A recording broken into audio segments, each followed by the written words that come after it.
Mapagpalang araw, kaibigan. Ito po ang inyong kaibigan kay Jesus, Brother Manny Bautista. Siya naman po Brother John, si Sister. Sister Miley. Ayan, nasa loob po tayo ng tahanan. Sila po, husband and wife po sila. Amen. Kasi po, kaya ko nasabing amen, kasi nakita ko na pong, yan, si Sister.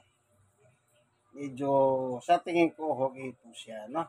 Siyempre, sino ba naman ang hindi nagagalak? Yung ang sabi nila, hindi ako makakain, pero pag nakasubo lang ng isa, ang laki ng pasalamat. Nakasubo kahit isa. Isipin niyo po yun, ano? Kaya, sa bawat kabutihan ng Diyos, kailangan i-appreciate mo ang Diyos. Huwag tayong gumaya doon sa mga tao, walang appreciation pagdating sa Diyos. Yung konting bagay na pinadama sa iyo ng Diyos, dapat i-appreciate mo yun. Bakit? Sa iyo maliit yun, sa Diyos malaki yun. Titignan ng Diyos kung ina-appreciate mo yung ginawa niya sa buhay mo. Kaya nga mayroong salitang, God is good all the time. Bago tayo papalaot, kwento lang. Yung ari, meron siyang alalay.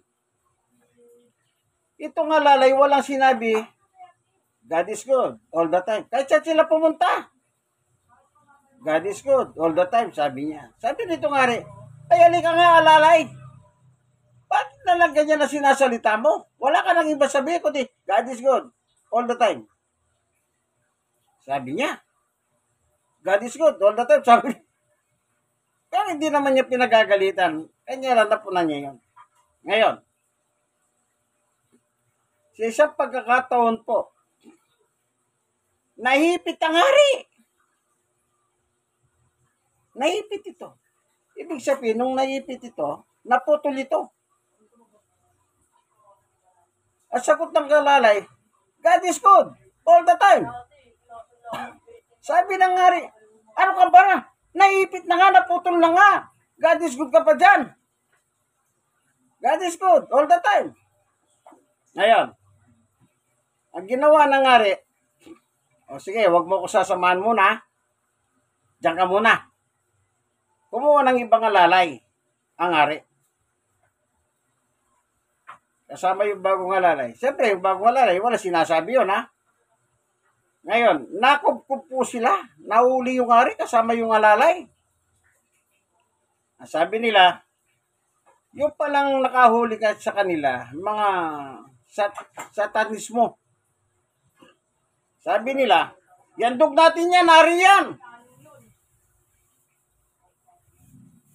Nung tignan po yung daliri, ay, hindi pwede yan. May kapintasan, putol dyan. Ang inandog yung katulong. Sige, umuwi ka na, hari. May kapintasan ka, hindi ka pwede nyandog. Umuwi. Pinuntahan si katulong, yung iniwan niya. Sabi niya, God is good all the time. Ikaw kanya, sabi na ngayon ng katulong, mahal na hari, bakit ikaw lang ang dumating? Kinuwento ng hari kanya ang nangyari sa kanila. Sabi ng katulong, God is good all the time. Kasi, kung ako kasama mo, sigurado ako inantok nila. Kaya nga, God is good all the time. May nangyari na, God is good all the time. Yung katulong, naligtas ang buhay niya. Diba? Kapintasan siya, hindi siya inalala. Oh, yun ang God is good. Ibig sabihin, ano man po yung dumating sa buhay natin, sa tingin natin mapait, tanggapin natin may pasasalamat. Lahat ng binibigay ng Diyos sa atin, hindi man natin gusto, dapat God is good all the time. Kailangan naluluwalhati po ang Diyos sa buhay natin. May sakit ka, God is good all the time. Eh, yung iba may sakit na, hindi na pa makapagpuri sa Diyos eh. Eh, bakit? May sakit na eh. Nung araw, doon sa isang ospital po, doon sa isang kwarto, mga senior citizen na. Ang sabi ko sa kanila, siguro po ang tingin ko doon sa mga senior citizen, nasa 8 sila. Kayong mga nanay, mga lola kako, di po ba natulog kayo kagabi? Tapos nagising kayo ngayong umaga. Sino sa inyo nagpasalamat sa Diyos? Isa lang ang sumagot. Amen. E di ibig sabihin, the rest, ba't hindi kayo nagpasalamat sa Diyos kako? Anong dahilan? Kasi nandito pa kayo pa sa pagamutan? Di pa kayo nakakalabas? Di pa kayo nakakauwi sa inyong tahanan? Kaya hindi nyo man lang mapasalamatan ng Diyos. Alam nyo ba, hanggang ngayon, buhay kayo rito? Binubuhay kayo ng Diyos. Ang sarap ng buhay nyo. Ito, isang kwarto ng ospital, hindi kayo nagbabayad. Parang yung kwarto ito. May doktor pa kayo. Pagkatapos, hindi nyo mapapurihan ng Diyos. Isa lang ang sumagot ako. Paano yung iba? Yan. Yan ang hindi alam ng tao. Kagaya ng kwento sa Ari at Katulong, tignan nyo yung nagsasabing God is good all the time. Kung siya ang kasama ng Ari, sigurado siya naiyandog ng mga satanismo sa kanilang Diyos. No. Niligtas siya ng Diyos. Kasi mapagpuri siya. Ano man po yung dumarating sa buhay natin, ipagpapasalamat natin sa Diyos. Huwag kayong magsawang magpuri sa Diyos. Kasi, alam niyo yung buhay ninyo, buhay ko, buhay natin, yung lakas natin, ano man ang meron ang tao, lahat yan binigay ng Diyos. Ngayon, may problema ka, may sakit ka, may mga purpose po sa buhay ng tao yan. May layunin. Kaya dumarating sa buhay natin ng mga yan. Kaya dapat mapagpuri po tayo sa Diyos. Hanggat tayo nabubuhay. O tingnan nyo po sa Biblia. May sinabi ba yan na magpupuri tayo sa Diyos? Opo, magpasalamat siya po. Unang Thessalonica chapter 5 verse 16. Magalak kayong lagi. O, sinabi bang malungkot kayo lagi? Magalak. Kahit may problema, kailangan magsaya kayo. Hindi, pag may problema, hindi mo na maipintang mukha eh. Sabi ng iba, uy, mukhang sigang ang ulam niya. Eh bakit? E tingnan mo mukha mo. Mukhang panghasin. Hindi mo ba? Mukha siya panghasin. Kasi, ay, hindi mo talaga maipinta. Yung nagdo-drawing, hindi niya makuha. 17. Palagi kayong manalangin. Yung una, magalak kayo lagi. Ano ba yung lagi? Pamisan-misan? Madalas. Palagi kayong manalangin. Ano yung manalangin? Palagi. Mas maganda na po yung mapagpanalanginin tayo kaysa sa wala. Eh bakit? Eh kapag nananalangin, kakausap mo ang Diyos. Oh. Di po ba? Lagi lagi. 18. At magpasalamat kayo sa Diyos. Oh.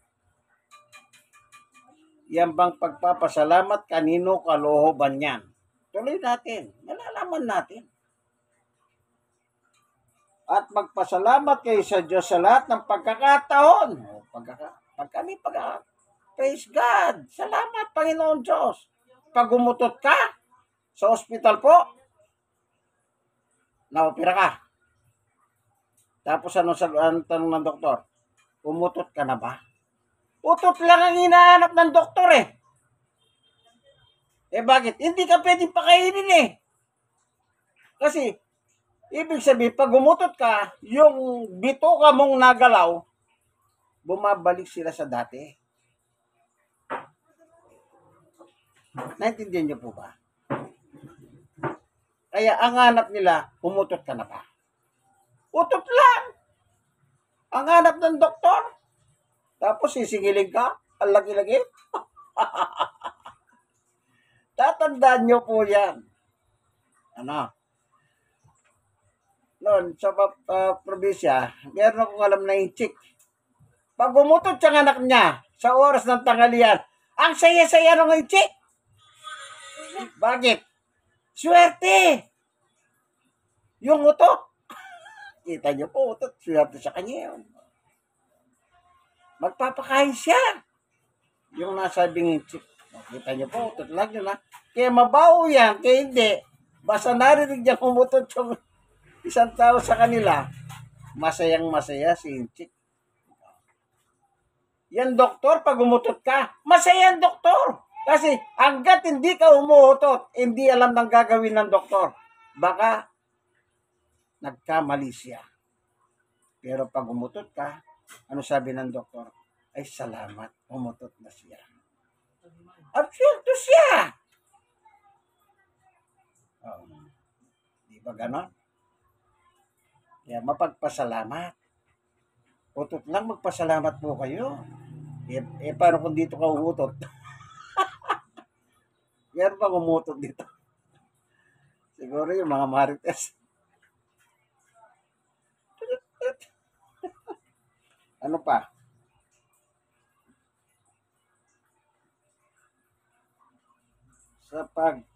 Sapagkat ito ang kalooban ng Diyos. Yan palang mapagpasalamat, mapagpanalanginin sa Diyos. Yan ay kalooban pala ng Diyos. Hindi ka naman pala lumalabag sa batas eh. Ang Diyos ang pinapupurihan mo pa. Ewan ko bakit napakatamad ang tao magpuri sa Diyos.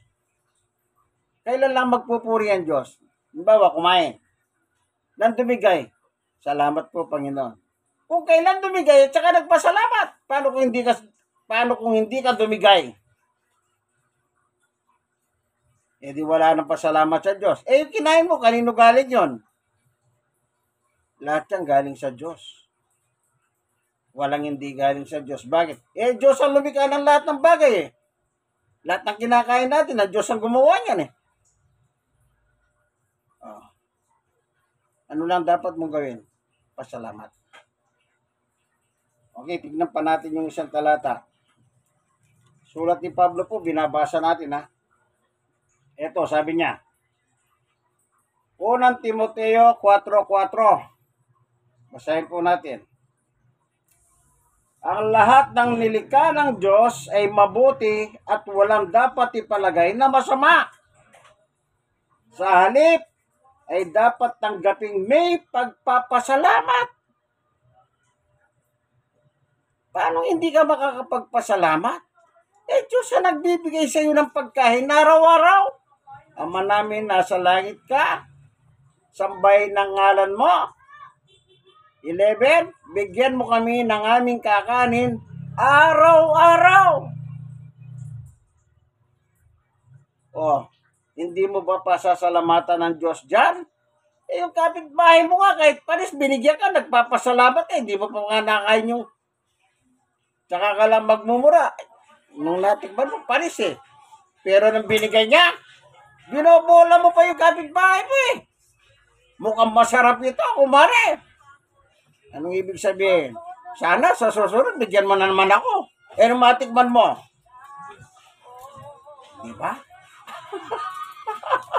Ibig sabihin, gusto mo na naman papalis. Yung kapitbahay mo nga, ganun na lang ang pasalamat mo. How much more? Utos ng Diyos ang magpasalamat sa Kanya. Anong sabi? Ang lahat ng nilikha ng Diyos ay mabuti at walang dapat ipalagay na masama. Sa halip, dapat tanggapin na may pasasalamat sapagkat ang mga ito nilinis ng salita ng Diyos at ng panalangin. Kakain ka. Ipag-pray mo naman. Una, purihin mo ang Diyos. Pangalawa, ipag-pray mo bago mo sisitsa. Kung sakali man, merong mga bagay doon na maging sasama ng katawan mo dahil doon sa pinag-pray mo yung pagkain mo. Ano sabi niya? Nilinis ng panalangin at salita ng Diyos. Ang Diyos ang maglilinis kasi nga sa Kanya ka tumatawag. Ipinagkakatiwala mo sa Kanya yung kakainin mo. Kung meron man makakasama sa iyo dyan, sigurado, mawawala yun. Ano yan? Tanda ng pagsunod. Sumusunod ka, pababayaan ka ba ng Diyos? Sabi niya, mapagpasalamat ka. Sumusunod ka. Kaya yung katulong ng hari, ano sabi niya? God is good all the time. Mahal na hari, buti na lang. Kung hindi, ako sana naihandog ka. Hindi mo ba? Talagang God is good all the time. Kaya yung mapagpasalamat po tayo, isang batas na pinatutupad sa atin. Oh. Kung yun ay batas, anong dapat natin gawin? Di sundin natin. Alam niyo po ba, kaya po pinalaya si Adan at Eva sa Garden of Eden sa kanilang panahon. Kasi po ang utos ng Diyos, huwag niyong kakainin yung bunga. Noong isang puno dyan, yung nasa gitna ng garden, paraiso. Yung puno na yan, huwag niyong pakialaman. At doon po nakapulupot si Satanas sa anyong ahas. Anong sabi niya kay Eva? Eva, sinabi ba ng Diyos, huwag niyo kayong kakain ng bunga nito? Kung saan nakapulupot si Satanas? Kasi mamamatay kayo. Nasagot ni Eva, sinabi ng Diyos yan. Ano sabi ni Satanas? Hindi totoo yan. Tapos yung bunga nakita ni Eva, napakagandang kainin. Ay, sarap kainin. Naglaway siya. Kinuha niya. Kinain niya. Tinawag niya pa siya. Adan, darling, halika na rito. Tikman mo, ang sarap nito. Oh. Anong kasalanan ni Eva at Adan? Yung batas ng Diyos, yung hindi po nila tinupad. Alin yun? Huwag niyong kakainin yung bunga ng punong kahoy na yan. Yung salita ng Diyos, ang hindi nila tinupad, kaya sila nagkasala. Kaya sabi ng Diyos, lumayas kayo rito, lumabas na kayo sa labas. Adan, magbungkal ka ng lupa para mabuhay kayo. Nilagyan ng espada ng Diyos yung pinto ng garden. Umiikot yung espada. Paano ka papasok? Espada yun, titigpasin ka eh. Ang nagpapagalo doon ng Diyos eh. Oh. Utos ng Diyos, magpasalamat ka. Pag hindi ka nagpasalamat, sa demonyo ka. Oh. Bakit tayo mo magpasalamat eh? Paano hindi ka magiging demonyo ngayon? Ibig sabihin ng demonyo, hindi sumusunod sa gusto ng Diyos. Demonyo.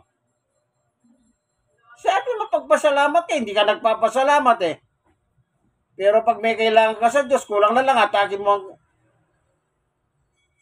pababayin mo ang Diyos sa langit eh. Diyos, atakin mo, pababa. Magimala ka naman, magimala. Simple ko, mapagpasalamat po tayo. Utos ng Diyos po yan. Hindi ko utos yan. Hindi rin utos ni Pablo yan. Utos ni Pablo. Yung iba kasi, hindi sila naniniwala kay Pablo. Utos ni Pablo yan. Hindi, apostol si Pablo, tagapagsalita. Kung walang Pablo, sino mangangaral sa atin? No. Sipin niyo po yan. Kung walang apostol. Kaya sa buhay natin ito, kaibigan, isa lang ang kailangan. Sumunod. Kaya si Eva at Adan, kaya sila nagkasala, yung salita ng Diyos na huwag niyong pakikialaman ng bunga ng punong kahoy na yan. Huwag niyong gagalawin, huwag niyong kakainin. Pag sinabi ng Diyos, huwag, hinutusan tayo, huwag. Salitang pautos yung huwag.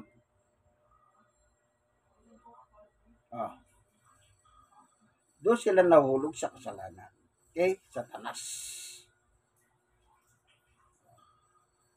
Ngayon, nautos ng Diyos, sabi ni Pablo, di magpasalamat kayo. Alam niyo, diretsahan ako magsalita kasi. Hindi naman kailangan bula-bulayin ko pa kayo eh. Kasi, may edad na kayo. Di ba? May edad na. Nakakaunawa na bang kayo ng masama't mabuti? Binabasa ko lang po. Siyempre, pag hindi ka tumupad, ano ka? Lumalaban ka na sa Diyos eh. Sabi niya, mapagpasalamat kayo. Lagi! Hindi niya sinabing, isa, naalala ko, noon, pag mag-birthday, doon magsisimba. Once a year siya nagpapasalamat. Kada birthday. Kita niyo po yan. Yan nakagay dito, lagi eh.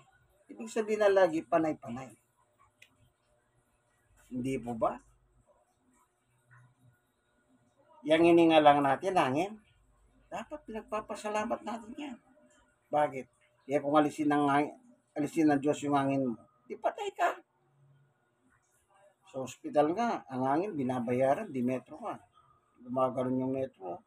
Pag sinaksakan ka ng oxygen. Di ba? Ang bigay ng Diyos walang bayad. Kagaya ngayon, wala naman kaming oxygen ni Brother Kiko. Pero, libre. Diyan mo mapapasalamatan ang kabutihan ng Diyos. God is good. Okay? Sige, ganito na lamang po ang ating munting video, kaibigan, ang ating natalakay tungkol sa pagpapasalamat. Batas po yan. Hindi batas ng kung sino-sino yan. Sabi, uli. Baka ulitin ko Baka sabihin nyo, hindi totoo eh. Anong nakalagay? Dito sa Thessalonica, chapter 1 Thessalonica, yung sa 18 na lang po. At magpasalamat kayo sa Diyos sa lahat ng pagkakataon, sapagkat ito ang kalooban ng Diyos. Kalooban ng Diyos. Kanino? Para sa inyo. Sino yung inyo? Di tayo mga tao. Inyo. Sabi na Pablo.